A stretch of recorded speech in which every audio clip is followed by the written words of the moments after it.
hosts fiction authors every now and then, usually for the release of a new spy novel. It's rare that a piece of fiction predicts the future, and even rarer it's lent such a degree of authenticity and authority by its two authors. Good evening and welcome to the program. Thanks for joining us. I'm Liz Brailsford, the President and CEO of the World Affairs Council of Dallas-Fort Worth.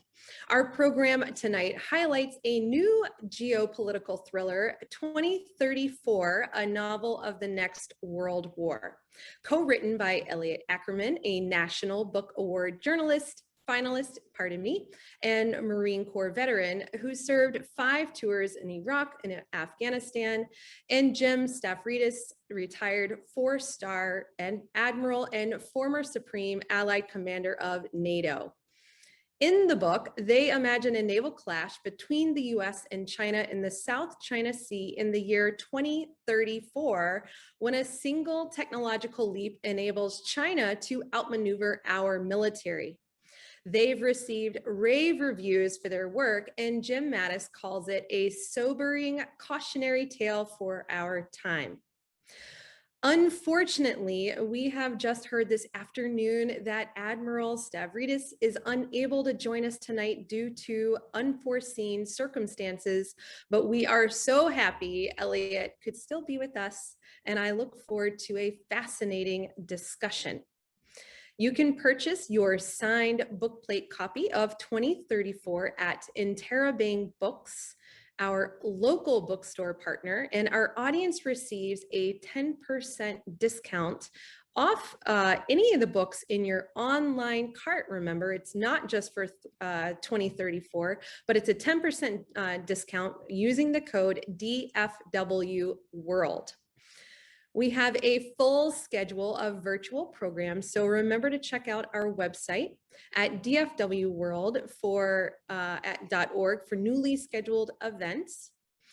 The Council is incredibly grateful for all of its supporters, and tonight I'd like to especially thank Gary Wolins for his program sponsorship.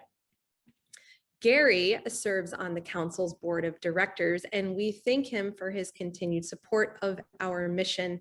Gary, thank you very much. I'd like to remind everyone that you too can sponsor a program for as little as $500 or $1,000, and to get in touch with Alana Boyne-Rostro at our council at 956-466-1149 about sponsorship opportunities. Moderating tonight's discussion is Council Board Member Jay Young, who recently retired as a captain from the Navy Reserves. Jay began his career in the U.S. government as a military analyst. He is a member of the Council on Foreign Relations and earned his master's degree from King's College London and a Ph.D. from Ohio State University. His long business career includes senior leadership positions in management consulting, information technology services, and diversified manufacturing industries. And now, Jay, with that, I hand it over to you. Thank you very much for joining us again, gentlemen, and I am looking forward to this. Liz, thank you very much. And Elliot, welcome to Dallas-Fort Worth virtually.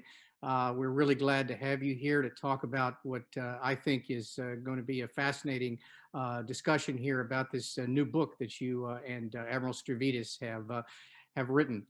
And what I'd like to do just to start out is to have you talk a little bit about the creative process involved in putting this book together. You're a novelist, an accomplished novelist, 4 novels to your name, many of which have received substantial recognition, as well as a Marine, and who's seen, as they used to say in the 19th century, seen the elephant up close and personal in the combat that you participated in. So talk to us a little bit about the creative process. What were you and Admiral Stavridis looking to do in putting this book together? There've been a lot of books about the, future wars and China wars, and this long tradition that goes back to the 20th century about using novels to talk about wars. Talk about, how you all kind of got together to think about this, and what were the sort of things that you were thinking as you put this, began to put this novel together. First of all, thanks so much for moderating this, Jay, and thanks so much to the World Affairs Council for hosting us this evening. The way this book came about was the concept of the book was originally Jim's idea. And he had been looking at, as you alluded to, Jay, this history of particularly 20th century novels, many of them focused around the Cold War. Books like, the Bedford Incident, or even films that I grew up watching, like Red Dawn, and this sort of rich history of speculative fiction around the Third World War. And as tensions heightened around China, and we kind of look into this 21st century, what conflict looks like, he had the idea of, perhaps we could, or someone could write a novel that would contribute to a new bookshelf of this type of speculative fiction. So what you may or may not know is the Admiral and I actually have the same editor at Penguin Press. Ah, okay. So he went to our shared editor, a guy named Scott Moyers, and said, this is my idea. It would be a work of speculative fiction that imagined what it would look like if the U.S. and China went to war in the South China Sea. And so Scott said to him, this is great. We've done a number of nonfiction books together, but you've never really done a novelist. And aren't you and Elliot pretty good friends? And have you ever thought about collaborating on this with Elliot? And so the Admiral and I have known each other for about 10 years. We're both alumni of the Fletcher School of Law and Diplomacy at Tufts. We did not overlap there as students. However, when he retired from the Navy in 2013, he took over as the dean. I had by that point left the Marine Corps, and we knew one another, and he invited me to be the writer in residence at the Fletcher School. And so when he sent me a note with this offer, he had the bullet points of what my duties would entail. And one of the bullet points was talk about books with the Admiral whenever he feels, or with the dean whenever he feels like it. And so, for a semester, I was writer in residence, and we had many evenings, the two of us sort of, just leisurely talking about books, works of nonfiction, but, works of fiction. Wonderful. He's deeply read. So when this idea kind of came to me, I knew Jim well, and I knew his sensibilities, and we talked about, what type of a book would we write? And we were very much aligned on a couple of points. The first was, we wanted this to be a book that was not a real thick 900-page doorstopper techno thriller. Exactly. The other point was we wanted this to be character driven, and I think that's important. Go ahead. Sorry. Yeah, that's, I think, a key point. That's the one thing that jumped out at me, Elliot, was the nature of the characters. There are 5, I think, key characters that drive the book.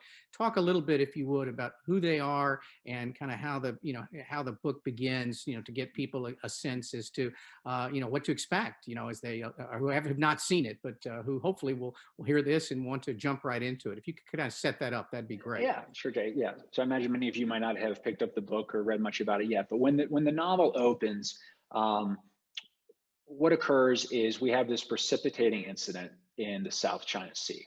Now, for those of you who aren't familiar with, the South China Sea is a body of water that's the size of the Gulf of Mexico and the Caribbean combined. It is, rich in fossil fuels and natural resources. It is a swath of water that is considered under international law as international waters. However, the Chinese, for a number of years, have claimed them as territorial waters, even though that claim has been thrown out of a number of international courts. So to this day, the US Navy, as well as the navies of many of our allies, conduct what we call freedom of navigation patrols through the South China Sea. In the book, when we write about it, we basically describe this sort of the equivalent of our navies donut driving the front yard of their neighbor when the neighbor moves the fence a couple inches in a way we don't like. So these patrols, although they're not kinetic in any way, are very provocative. And so the book opens on the South China Sea in the year 2034 during one of these freedom of navigation patrols. And you are on the bridge of a US destroyer with Commodore Sarah Hunt, who is leading a 3-ship flotilla on one of these patrols. And her patrol spies a ship in distress, a Chinese fishing trawler. And under international laws of the sea, she has an obligation to investigate. When she goes to investigate, she finds out that it is anything but a fishing trawler. Then immediately cut to now the other side of the world, the Straits of Hormuz, right up along Iranian airspace. Now we have another one of the central characters of the book, Marine Major Chris Wedge Mitchell. Wedge is his call sign because a wedge is the world's oldest and simplest tool. And he is definitely an individual that harkens back to another era, Right. sort of the mid 20th century. And he is flying his state of the art F-35 strike fighter right up to the edge of Iranian airspace. And as he's sitting in the cockpit, he's sort of lamenting that unlike his father, his grandfather, and his great-grandfather, all of whom were pilots, he laments the fact that he feels less like a pilot and more like a technician in his F-35. And sort of right as he's thinking this, suddenly the controls in his F-35 become non-responsive. They've been taken over and his aircraft is drifting into Iranian airspace and is forced to land inside of Iran. Now, cut to the White House National Security staff inside the Situation Room, where you meet Sandy Chowdhury, a first-generation American whose family immigrated here from India. He works on the National Security Council staff, is also, of course, a graduate of the Fletcher School of Law and Diplomacy. And Nice when you plug. meet, thank you. And when you meet him, the phone is ringing and he is getting news of these two twin incidents, this Chinese fishing trawler in distress in the South China Sea, and this F-35 that has gone into Iranian airspace, two bubbling crises that he's trying to respond to at the same time and trying to understand what's going on. As he's figuring it all out, the telephone rings, and it's the fourth central character in this book, Admiral Lin Bao, the military attaché to the United States. And he has been ordered to deliver a message that these two events are in fact connected and that China is no longer going to permit the US to continue these provocative patrols in the South China Sea. And he's half American, is he not? And he is half American. Right. He Yeah. is a person whose parentage, his mother was American. He was raised in China. In his career, the great advantage that he has had is this dual identity and this deep, deep insight into American culture. He was also educated at Harvard and at the Naval War College. But going hand in hand with that is the fact that the Chinese also hold him somewhat in suspicion because of this. It's a double-edged sword for him. They hold him somewhat in suspicious because of his American ties. But he's the one who is tasked with delivering that message that these two events are in fact a coordinated effort to put pressure on the United States to stop these patrols in the South China Sea. The last character you meet is actually, so let me back up. The end of the first chapter is the message when Lin Bao delivers that message, it's also delivered in coordination with a cyber attack. And that cyber attack, if I were to give you a visual, is basically the equivalent of the Chinese government blinking the entire eastern seaboard. Right. The lights go off, they come right back on. Then the fifth character you actually meet at the beginning, very beginning of the second chapter. And when Major Wedge Mitchell's F-35 is taken down, waiting on the tarmac for him is Brigadier Qasim Farshad, a veteran of the Iranian Quds Force. He is a veteran of the 20 years we've just spent in the forever wars, however, on the Iranian side. So he's fought in Afghanistan, Iraq, in Syria, and even in Israel. And when we meet him, he is the one who has been tasked to conduct the interrogation with Wedge Mitchell. And so with those five characters in mind, the novel unfolds. And this initial crisis, you'll see, starts to spread and escalate in unforeseen ways. So staying with the characters for a minute, Elliot, this is an interesting selection. Unlike other quote unquote techno thrillers, this is a character driven book in many respects, which I think is certainly a reflection of, in many respects, of your background as a novelist. But why this selection of characters? Was there something about the people that you chose and the roles that they had, the backgrounds that they had that speaks to a larger point that you want to make about kind of things in general, the world in general? Yeah, absolutely. I mean, first of all, there's this larger question, right, of why a book that is so focused around characters, individuals and their decision making.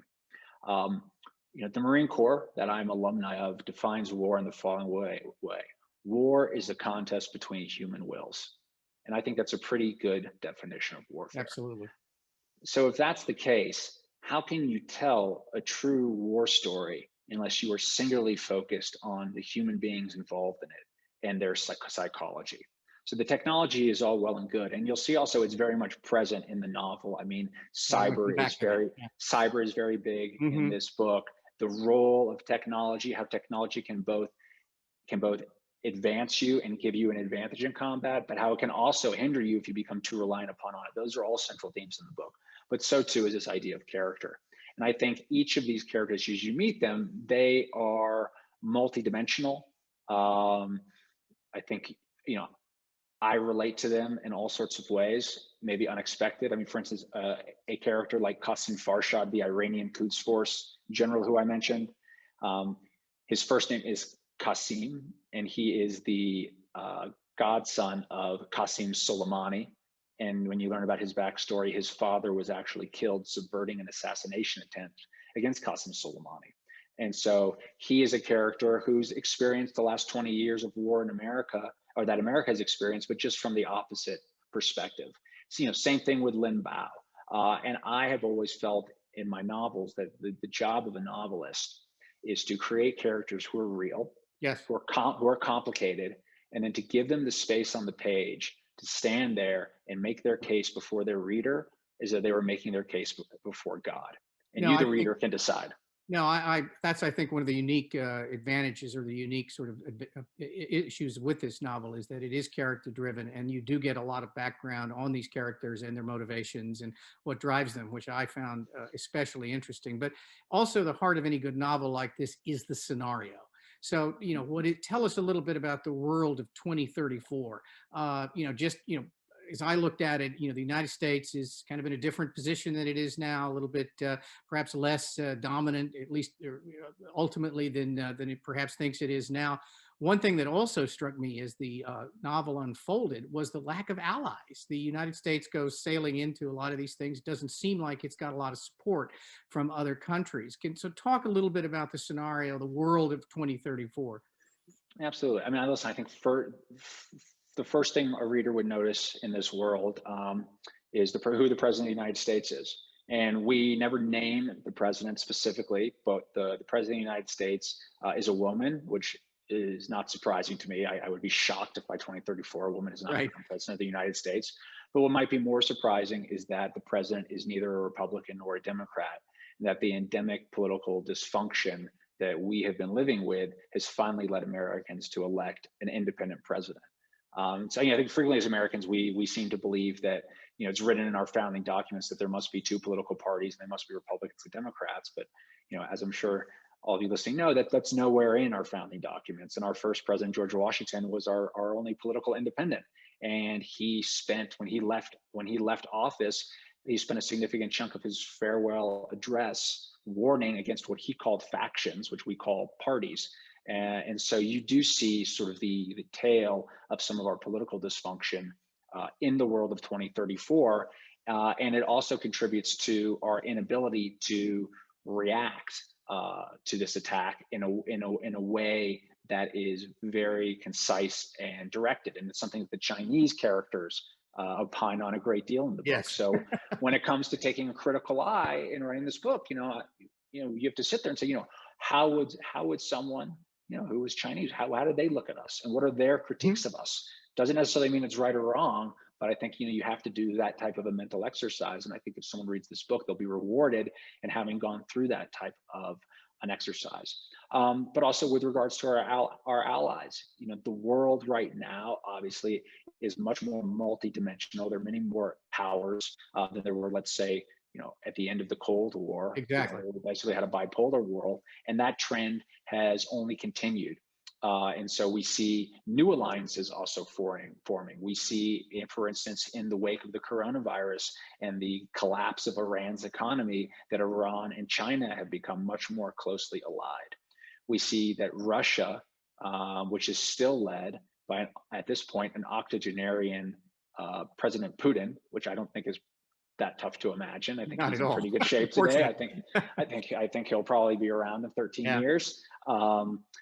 Very much is playing the spoiler, a role that they've played in the past. And I think the other thing that we see very clearly is, for many years, I think there's been particularly since the end of the Cold War, the assumption that the United States enjoys complete and total military dominance in the world, and that has slowly eroded. And this incident, for the first time, shows that actually perhaps the areas where we thought we had military strength were a chimera, because the next war does not look like the wars before, and cyber becomes a great leveler. Yes, and let's talk about that, because cyber, I know Admiral Stavridis has been a big advocate, or a big sort of somebody who stresses the importance of cyber, does not believe that, I think the military community has paid enough attention to the game-changing aspects of that. Talk a little bit about cyber and how it impacts without, obviously going too far into the plot, but that's obviously, of the technologies that are talked about, it seems to be the one that has consistently the most dramatic impact. What was it you all were trying to, demonstrate by that? I think if the Admiral were here right now, he'd be the first to advocate that he believes it's high time that the United States founded a cyber force and placed that capability central in our national defense in a way that it needs to be. I think specifically, first of all, I don't think we need to highlight that cyber is key. I mean, right, 2 words for you: solar winds. Right. We've seen this year alone, 400 of the Fortune 500 companies were hacked during solar winds. It was a hack so vast, we're still trying to get our minds around it. And so, this is really a new frontier in combat. But I think, if we want to go out to 50,000 feet, there is at the core of this novel this question of, what is the next war going to look like? Exactly. So if you can imagine what the next war looks like, it allows you to look at your capabilities today and say, okay, how are these capabilities postured to necessarily meet that threat? And I think one of the things we see in cyber is that when we have all these state-of-the-art, extremely high-tech platforms that work very well under perfect conditions, how do they work under degraded conditions when our cyber capabilities have been compromised? And at the beginning of 2034, you see that the Chinese have been able to do this. And without giving too much of the plot away, I'll just say that the first aircraft you see, as I mentioned, is a state-of-the-art F-35. But by the time the novel winds to its end, the last aircraft that you will see fighting in 2034 is a first-generation F-18 Hornet. It's from circa around 1990, because it's not reliant on these advanced technologies. So the implications for this, are interesting, from a number of reasons. The British government just announced its own substantial defense review, and as I was reading that, they said they advocate, or seem to be advocating, some of the things I've heard you and Admiral Stavridis say in other interviews about what U.S. forces need to look like. I mean, they're retiring legacy platforms, they're investing in cyber, they're organizing elites, they're moving their special forces into kind of an elite, team that they can deploy around. I mean, it's really a move toward a more one level high technology, but smaller, more focused. I mean, the U.S. in this book seems to have very much of a legacy military in many respects. One that's designed, yes, with a high technology aspect to it, but one that still looks not unlike what we have today. So basically, it sounds like you're saying that if in fact we do have to fight a war, we're going to need very different kinds of capabilities than we have today. Well, I think today, when you say the word conventional war, right? So I'm a veteran of 2 wars that would not be categorized as conventional wars. Right. So when we say conventional war, I think frequently our mind goes back to the Second World War as the last really large-scale conventional war. Yeah. Like for CJ, I like to tell people, when I was in high school, I read the Iliad, like many high schoolers do. And I had this great copy of the Iliad, and the front cover just said Iliad, and it had a photograph of the landings on Omaha Beach. Oh, wow. Yeah. And it always struck me that that is really our American Iliad. It's an Earth story that we tell ourselves about war. And so when I say to you conventional war, what do we think about? We think some variation of the Second World War played out in a massive scale. And so many of our legacy platforms, our large carriers, our state-of-the-art fighter planes, are sort of a projection forward of that type of a war. And Exactly. although I would imagine in a large conventional war, yes, there will be many aspects that harken back to that type of Second World War of fighting. And I know, for instance, my own service, the Marine Corps, right now is sort of reinventing what an island hopping campaign might look like. Exactly. Yeah. Yeah. There are significant portions where where those legacy platforms will not serve us well, particularly if the technologies on them are vulnerable to the type of cyber attacks we've seen on other platforms in the United States. So the book tries to imagine what that would look like, and hopefully through that type of engagement, people can start to rethink the type of investment we're making in our security. No, I think that's a critical message that comes out in terms of the way you will depict the way the way events transpire. But let's talk about, I mean, what happens in this book. And you mentioned a movie, which I've not read the book, but I've seen the movie, The Bedford Incident, in which a confrontation at sea escalates into something more. It's a confrontation between a U.S. destroyer and a Soviet submarine. The movie was made, I think, in the early to mid '60s. Yep. And what happens in the book, again, without giving too much away, is a series of escalations. And how does that happen?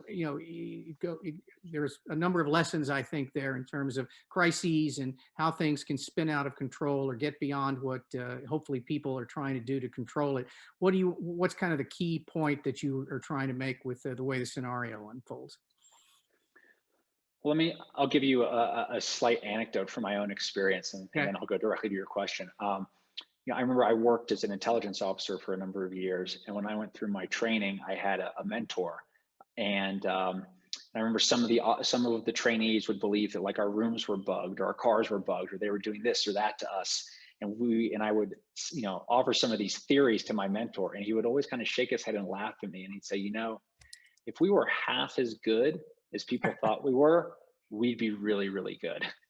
And I only It's bring very that true. up because what he, I think, was getting at was this idea that I think many times there's this assumption that there are this vast infrastructure in place that's going to make sure that silly little missteps or someone saying the wrong thing or having that will make sure the trains leave on time, and that no horrible altercation could ever occur, that no missile could be incorrectly launched, that no miscommunication could lead to some vast, devastating scenario. And it's always been my experience that that is not the case. That at the end of the day, the guardrails are just people. Right. They're just people.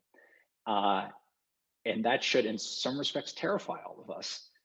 and have all of us want to understand sort of the humanity of the individuals who are making this decision. So that's why I think books like, or films like The Bedford Incident, books like The Bedford Incident are great. That's why we wanted to, with these characters, take you into the Oval Office and walk you through the sequencing of what it would look like if a president were to, for instance, deploy tactical nuclear weapons, and show you again how big doors, they swing on small hinges.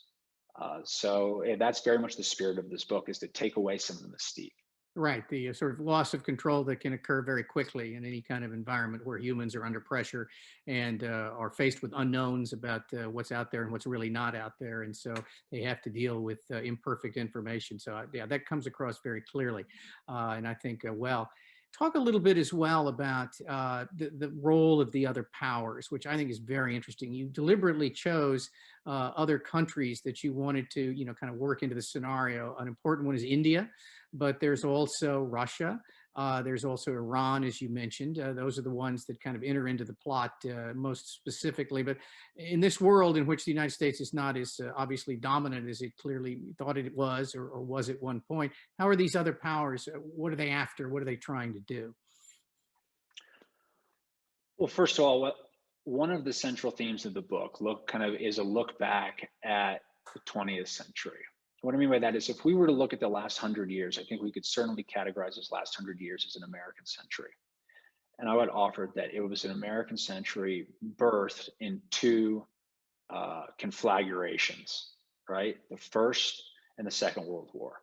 And those were two wars that the United States did not begin, but they're two wars that we certainly finished. And we finished them to great benefit, and it really allowed us to build out this American century. So our book postulates a war at sea started between the United States and China. But the question then becomes, who ends that war? And without giving anything away, I'll tell you, it's not the United States and China.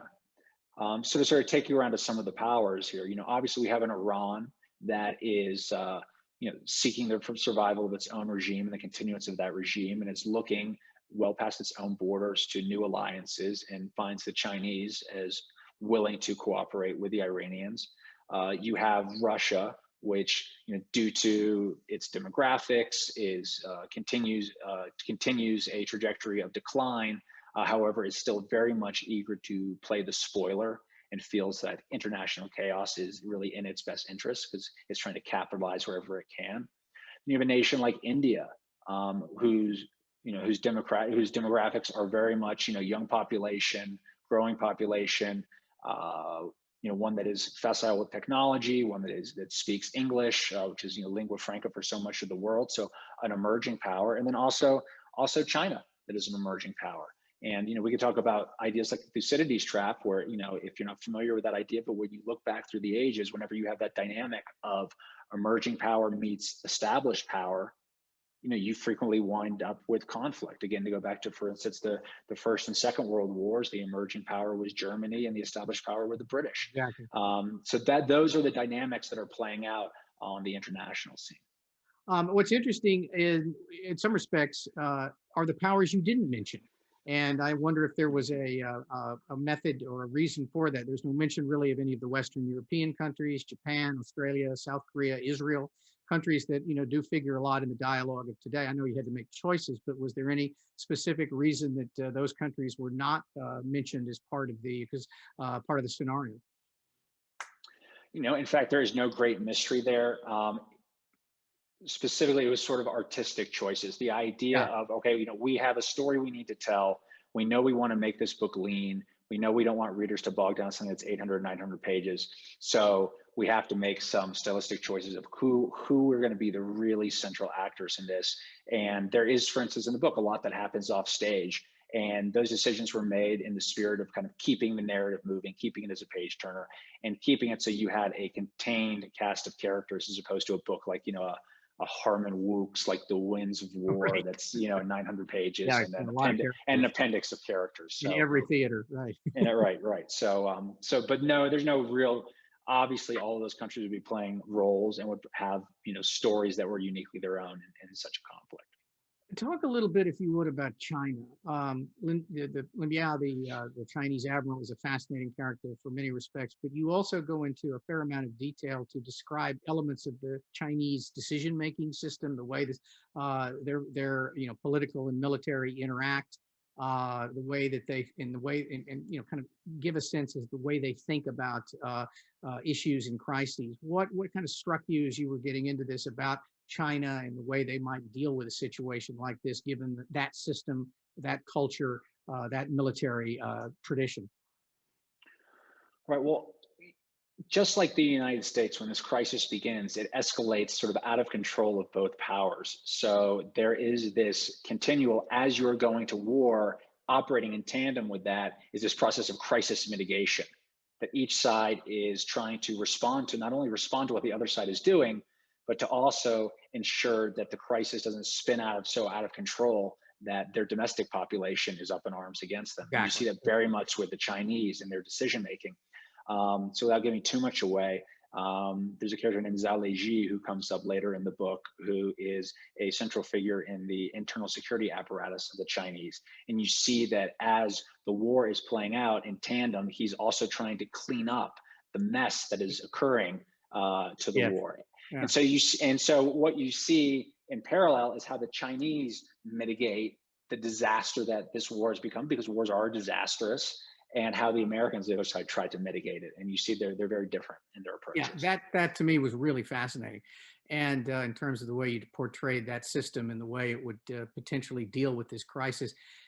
What's China's view of the United States in 2034? Do they take action based on their view that they're a declining power? How do they see the United States, as the novel opens? Or there's talk a little bit about that during the course of the novel. But how does China view the U.S.? That was a question, in fact, that came in through the chat. Sure. I think there is, as Americans, right, we can frequently get trapped into assuming that all the all of the liberties, all of the freedoms, all of the great attributes that are America are qualities that the rest of the world admires as well.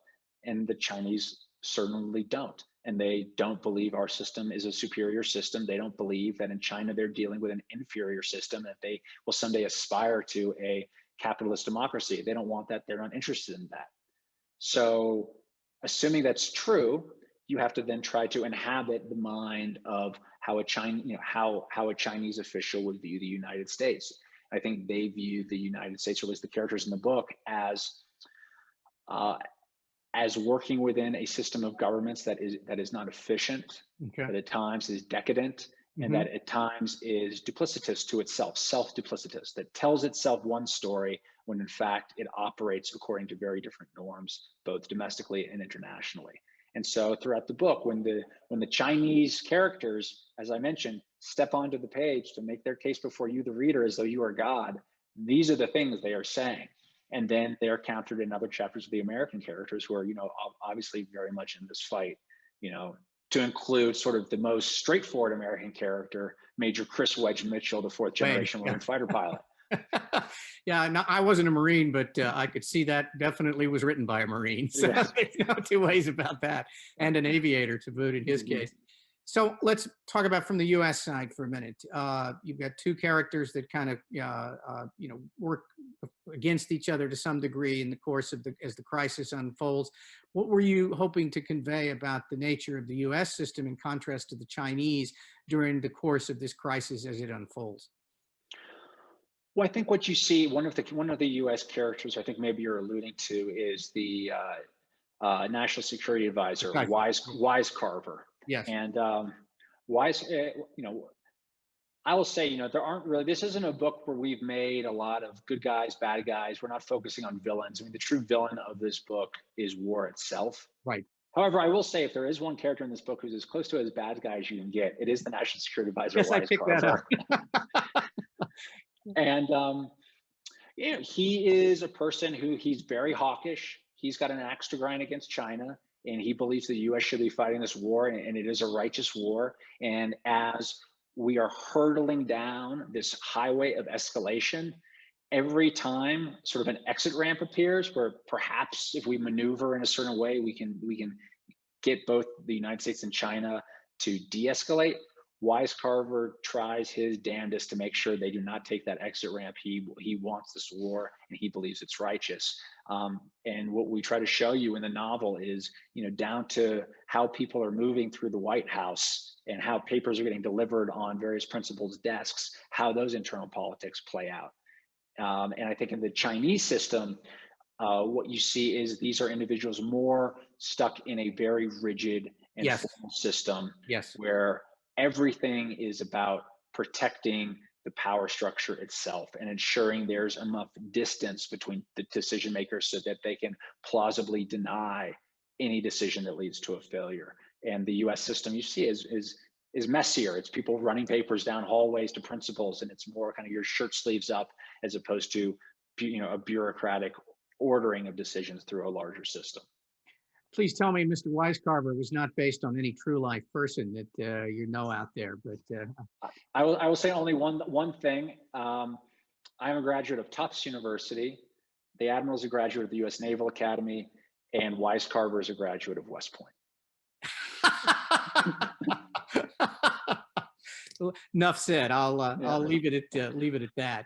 Well, finally, I just want to kind of talk a little bit about the other sort of major power that really kind of, India, which you portray very interestingly in this book.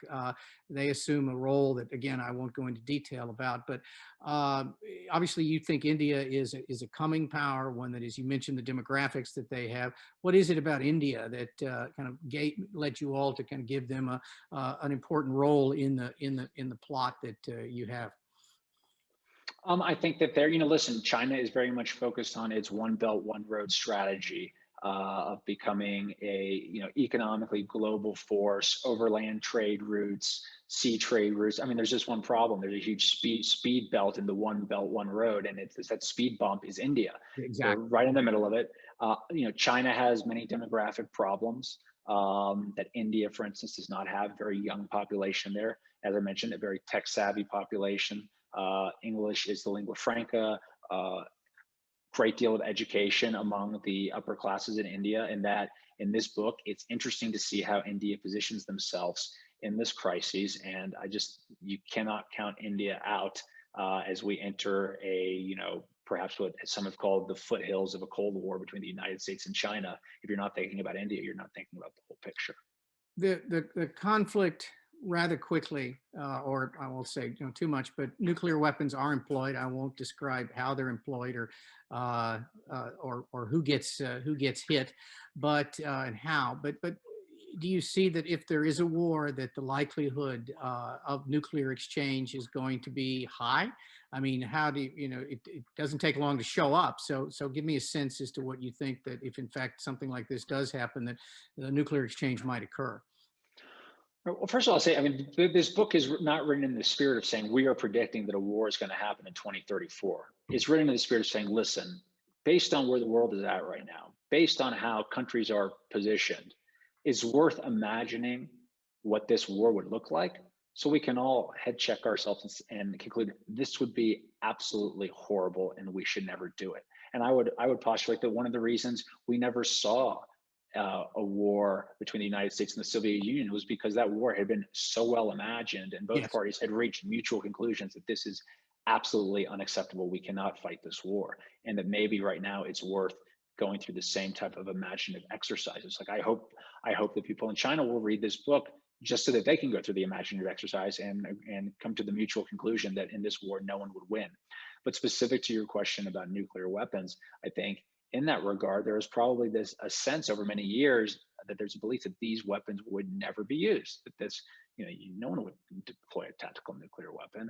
And I think that is an assumption that's worth challenging, given certain situations, and then saying, and what would happen if someone did break the seal and use a tactical nuclear weapon? Could that lead to a strategic nuclear weapon?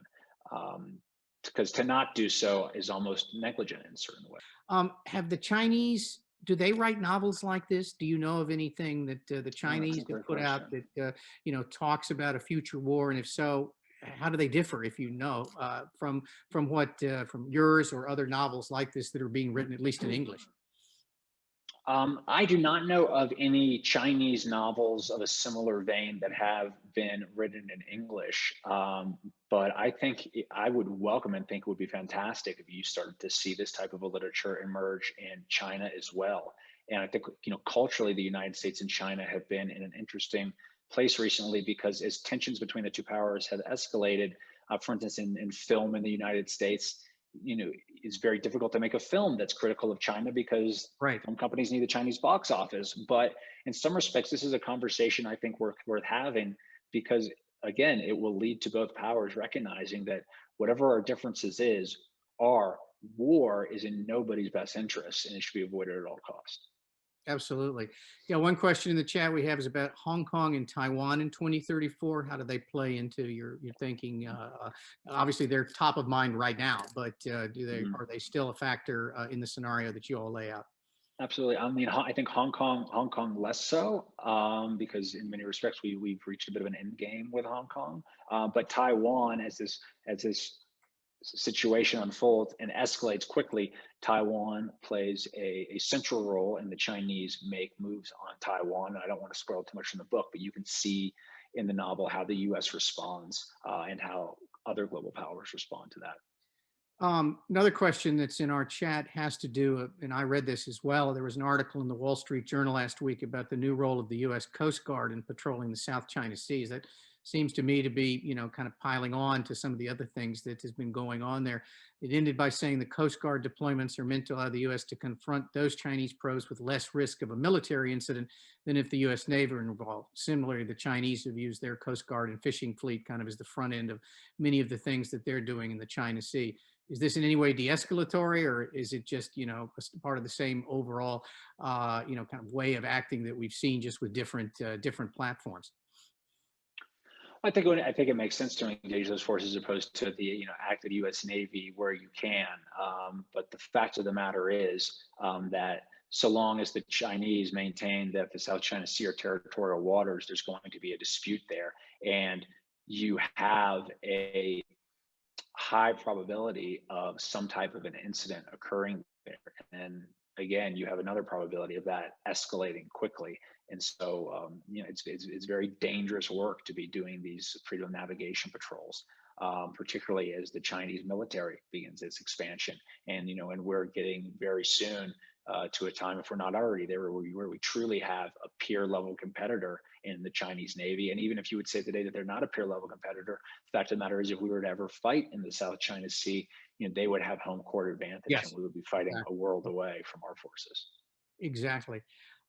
Before we talk about kind of the key lessons that you want people to take away, we've hinted on some of these already, but I'd like to make sure that we get an opportunity for you to say, here are the things I really want people to take away.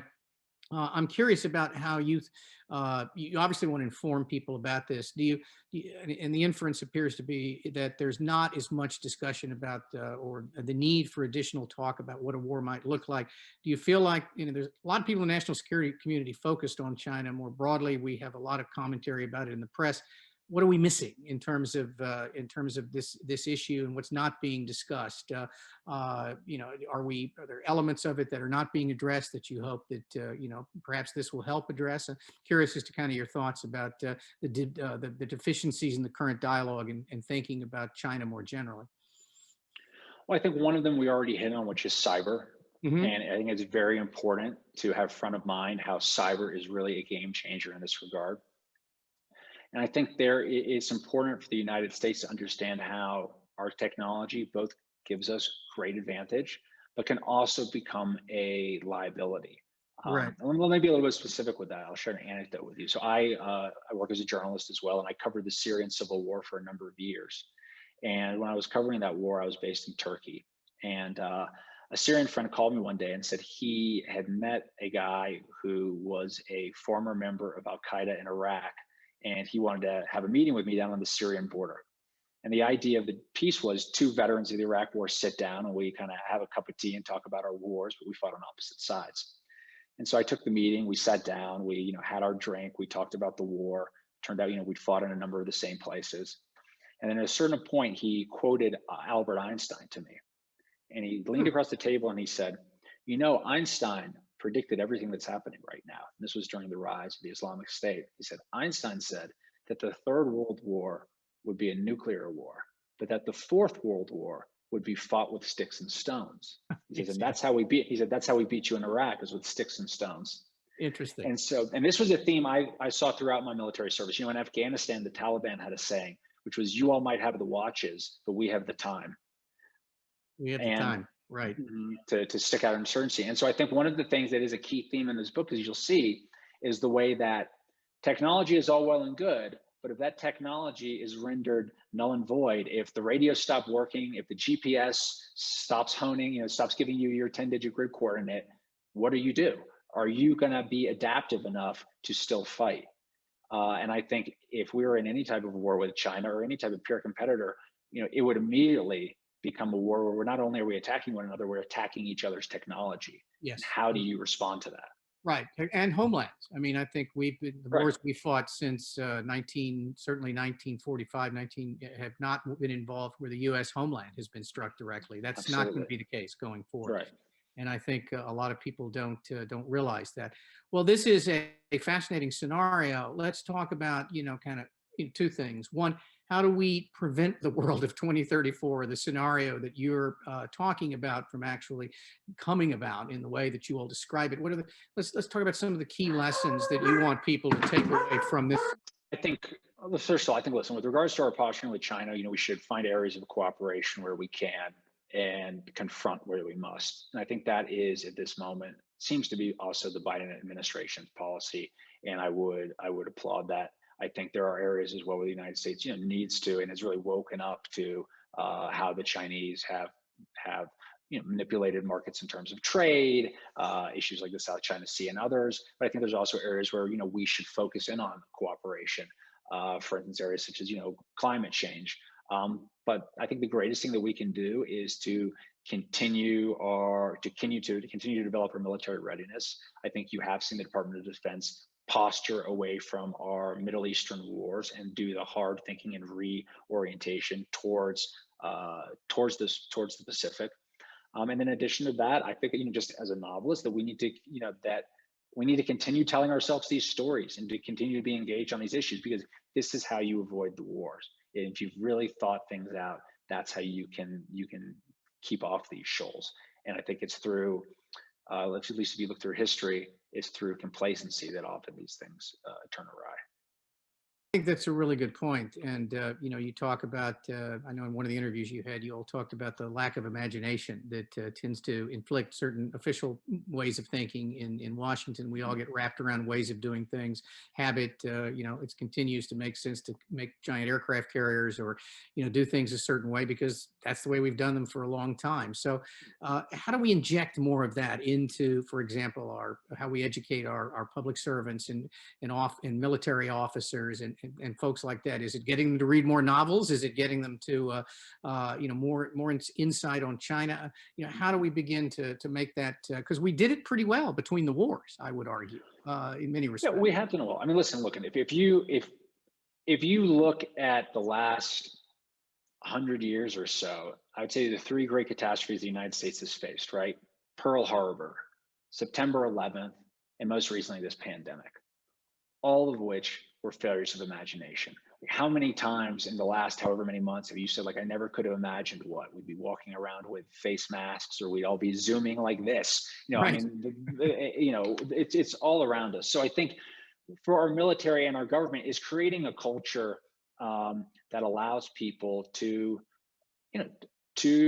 push conceptually, to continue to bring forward those voices that are the ones that are doing the hard work that is forcing the organization to meet the uncomfortable areas where it's vulnerable and where it maybe hasn't done the imaginative work to be ready for the next threat.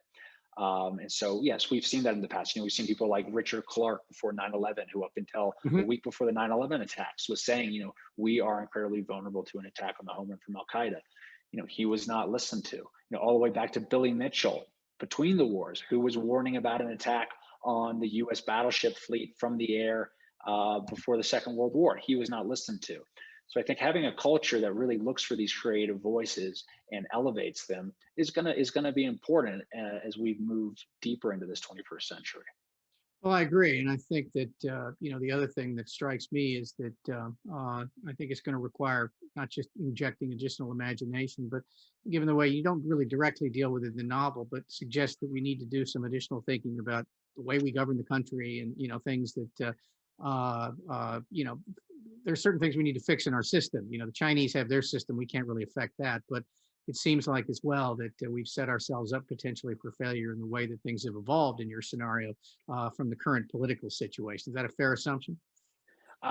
Yes, and I couldn't agree more. And I think, listen, I remember how this country reacted after September 11th, and it was, it didn't extend past maybe a year or two, but there was a moment of great national unity as we figured out how to come together and address the problems of international terrorism.